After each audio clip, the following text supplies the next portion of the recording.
Salve galera, vamos fanzinar! Eu trago aqui a nossa coleção de Vintage que tem do 0 ao 8. Então a gente tem 9 volumes, né? Porque o 0 é a versão protótipa que a gente aprendeu a fazer fanzine, e todos eles são, né? Fanzines caseiros artesanais. E nessa brincadeira multicolorida eu trago aqui para vocês agora o objetivo desse vídeo, dessa resenha, o nosso fanzine 9, Rexploremos. O nono, volume 9, mas o 10º da nossa coleção de fanzines, onde a gente fez uma brincadeira. Opa, esse aqui tá tampado, peraí que tá errado aqui, ó, tá faltando 5, agora sim, da nossa coleção de fanzines, que vai do 0 ao 9, que é uma brincadeira, inclusive, com a classe de armadura clássica, né? Que vai do 0, que é a referência, ao 9, que é a pior. Então poderia ter começado do 9 para chegar no 0 e fica toda essa brincadeira. Que inclusive eu brinquei com algumas cores das aventuras clássicas. A amarelinha, que poderia ser rosa, no certo foi a que eu consegui, né? Verde, roxa até aqui.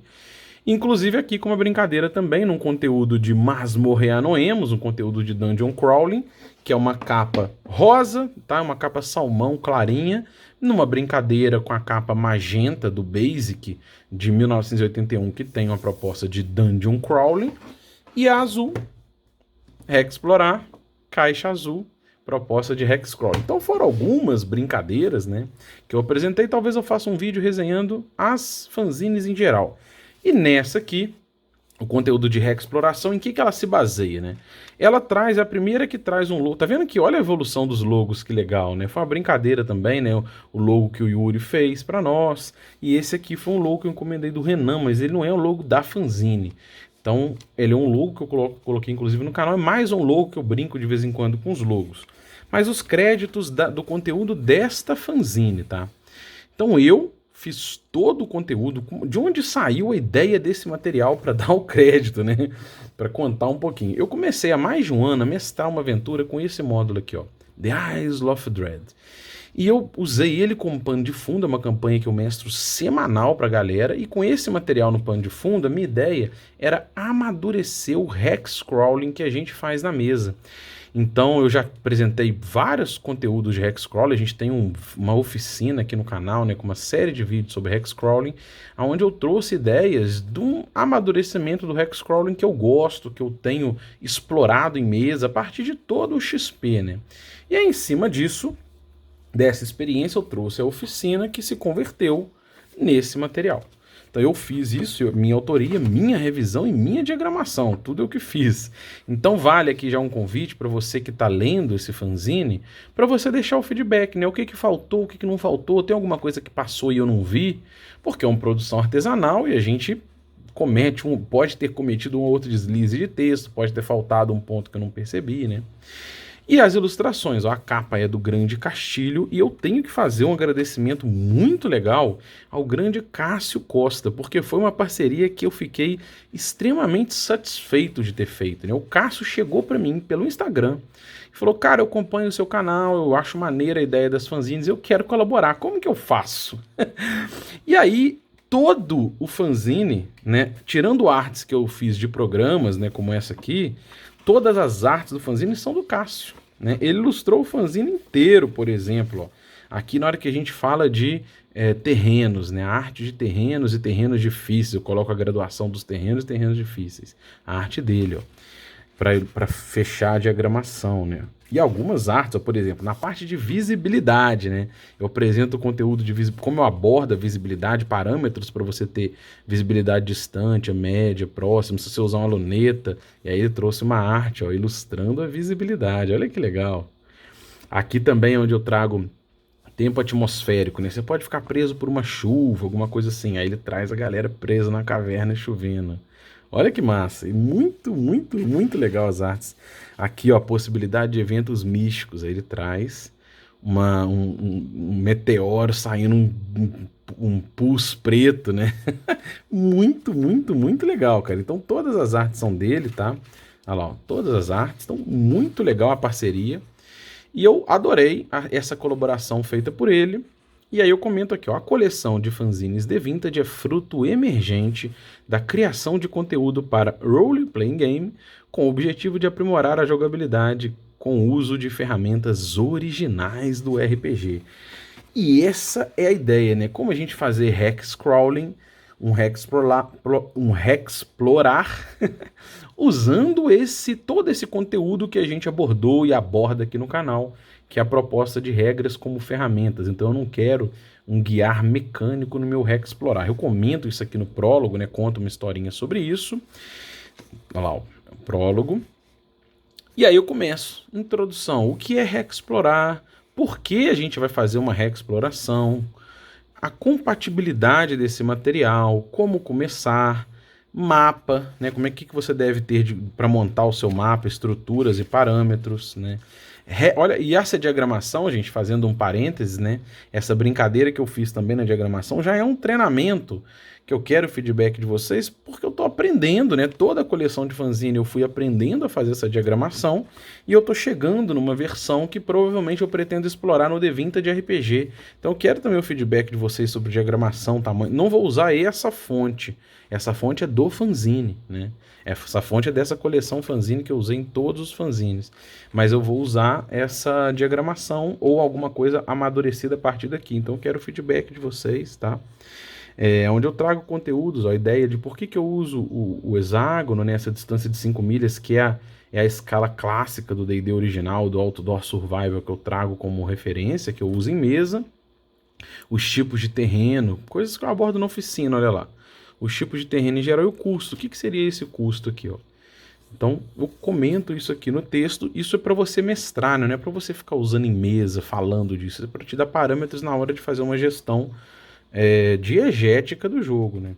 Aí eu comento a numeração, né? Um exemplo de numeração rápida que eu uso nos mapas. Se você quer dar um zoom, várias propostas de zoom, ó. Você pode fatiar do jeito que você quiser, né? Brincando com os dados, ó. Você pode brincar com fatias a partir de um D4, de um D6, de um D8, de um D10, de um D12 e de um D20. Mas eu destrincho no material essa fatia em 20, que na verdade ela é em 19, né? O 20 você rerola, que é a tal da colmeia, né? Eu gosto muito de usar a flor ou a colmeia, numero ela nesse sentido, e aí para isso ela fica diamantado, mas se você usar deitado é só você fazer assim para olhar, né? Na verdade eu até pego a deitado, os fragmentos aqui, ó, esses fragmentos estão deitados, estão vendo? Mas eu numero em pé, isso aqui não me atrapalha na hora de fazer essa brincadeira, né? Viagem e investigação, eu comento. Qual que é a diferença de você passar por um hexágono em viagem e investigação, né? Por que eu uso a escala de 5 milhas? Uma das explicações é que na hora que eu fragmento, eu uso fragmentos de 1 milha. Então, se você estiver viajando, você atravessa exatamente 5 milhas. Se você quiser fazer uma investigação aqui dentro, aí você vai fazer um parâmetro para poder consumir tempo em cima disso. E aí você está procurando algo específico numa área, né? Eu trago esses parâmetros aqui na fanzine. As visibilidades, o que o terreno pode impactar, a distância, né? O que você vê longe, o que você vê próximo. Tempo atmosférico, né? Será que pode estar chovendo, nublado? O que isso impacta? E se você quiser explorar a ideia de eventos místicos, né? A chance de eventos místicos. Pode cair um meteoro, sair uma criatura bizarra, pode ter um terremoto, surgimento de uma outra lua, né? Coisas assim, se você quiser explorar isso. Elementos, né, que são os features, eu resolvi localizar como elemento, mas ainda está refletindo sobre isso, né? E aí eu coloco, inclusive, alguns tipos de elemento como ícone, né? Se você quiser colocar o covil de uma megera, um forte, uma ponte, eu dou exemplo aqui num Hex que eu vou construindo ao longo do debate do Zine. Eu fui construindo ele para construir o Zine, né? E chegou num mapinha super legal, que é o mapinha de apresentação que surgiu emergente na confecção da Zine. Super legal, que dá para usar em aventura também, né? Aí, ó, eu vou mastigando as ideias dos elementos, as regiões, né? Fonte de água, tá vendo? O que pode acontecer para alimentação e hidratação, né? E aí eu vou covis de criaturas, né? Elementos como covis de criaturas, lá. O que pode acontecer com essa criatura? Ela pode estar no covil ou não, né? Olha que legal, cara. Ecossistema, né? O ecossistema que eu acho super legal. Olha a arte que o Cássio mandou, que é uma coisa que eu reflito muito, né? Quando você vai colocar o covil de uma criatura, tem criaturas que tem uma área de impacto muito pequena, tipo um crocodilo. Então ele vai atuar, um jacaré, né? Ele vai atuar só ali no seu rio, por exemplo, no seu lago, ele vai estar por ali próximo. tem criaturas que podem ter áreas de caças maiores e até maiores, né?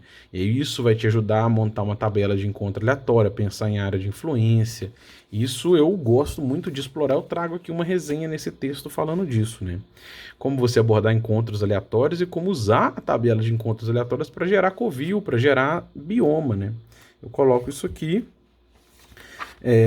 As tabelinhas, tá vendo, de encontros aleatórios de várias regiões, né? De vários tipos de criatura, na verdade, e uma tabela onde você pode gerar um gráfico. Olha que legal! Um gráfico com D12 e um D12 e um D8 para você colocar por raridade com a proporção de cada uma. Então você pode pensar em criaturas que são comuns, incomuns, raras e muito raras naquela área. E aí eu trago aqui um gráfico com uma tabelinha genérica para você construir a sua, né? E aí, por fim, eu trago um pró-fácil, um pós-fácil, na verdade, né? Com as considerações quirais sobre a construção desse material. E exatamente a tabelinha que eu montei, né? O mapinha que eu montei no HexKit, em branco, que você pode baixar. Tem ela já está disponível, inclusive, no Drive-Thru RPG, se você quiser usar, né? Ela tá A5, mas no Drive-Thru RPG eu liberei como A4, mas você pode imprimir como A5 se quiser, como livreto, né?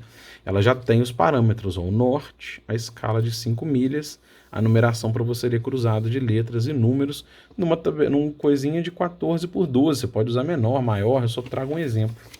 E aqui, por fim, mas não menos importante, o add-on, né? Eu mando dentro de toda fanzine física um add-on, e nessa aqui eu mando a possibilidade dos dados, o fragmento, e atrás os terrenos, para você, um resuminho para você consultar rápido o deslocamento por terreno como um marcador de páginas.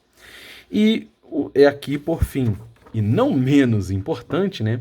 Eu comento sobre, na parte dos apêndices, as minhas inspirações gerais, as referências, ó. Como eu cheguei nesse material, né? Esse material é o meu jeito de fazer exploração. Mas para chegar nele, eu consultei várias referências que talvez te sejam úteis para você chegar no seu, né? Talvez você não vai querer usar igual eu uso, mas talvez você vai querer usar inspirações. Então eu trago aqui, ó, o D&D original, o livrinho The Underworld e Wilderness Adventures, que eu acho muito legal, e eu mergulhei lá para começar a pensar e refletir de onde surgiu isso, né? O próprio material The Outdoor Survival, né? A Game About Wilderness Skills, que é um tabuleiro que estimula a habilidade de sobrevivência, né? E foi exatamente a base do D&D original. Se você tiver acesso e conseguir ler esse material, eu recomendo muito. Aí o AD&D, o livro do mestre do Gygax, tem partes como The Adventures in Outdoor, que é a parte na página 47, que ele traz exatamente conceitos no guia do mestre, ou no guia para mestragem, melhor dizendo. Ele traz conceitos de hexcrawler, como criar, na verdade, ambientes abertos, né, grandes, assim, ermos. O D&D Expert 7, que está aqui, ó, recomendo muito. Tem a parte nele toda de hexcrawl, mas não é exatamente como eu faço. Mas é uma inspiração muito boa para a gente ler, né? Aí o Wilderness Survival Guide, que é esse aqui, ó. Deixa eu pegar ele aqui. Olha aqui, ó. Que é um material para o AD&D só de exploração em áreas ermas, né? Do Kim Mohan. E ele trabalhou nesse material, que é uma adaptação, é uma atualização, vamos dizer assim, do livreto original, do D&D original, né? E eu já fiz uma resenha dele aqui no canal. Eu li o material todo para resenhar, para amadurecer, e tem ideias aqui muito boas que você pode tirar como inspiração, né? Isso que eu oriento aqui. Aonde que eu tava? Eu já me perdi aqui, ó. A Cyclopedia, né, que é um compilado e revisado do Beckme. Como eu não tinha o Beckme na época para comparar com o Expert de 81, eu resolvi usar a Cyclopedia também, que foi o primeiro material que eu usei para Hexcrawler, né, a partir do capítulo 7, todo é sobre isso, ó. E é um material que eu já usei, tem vídeos aqui de eu criando conjunturas, né, criando biomas. Então é um material que tem muita referência bacana também. Esse tomo do Matt Finch é muito legal para você fazer geradores, o Tome of Adventure Design, muito maneiro, eu quero fazer uma resenha dele aqui. E o material que eu já coloquei aqui, que são os fundamentos de hexcrawling, do Hexcrawl Basics, que para Labyrinth Lord, para Old School Essentials, muito legal.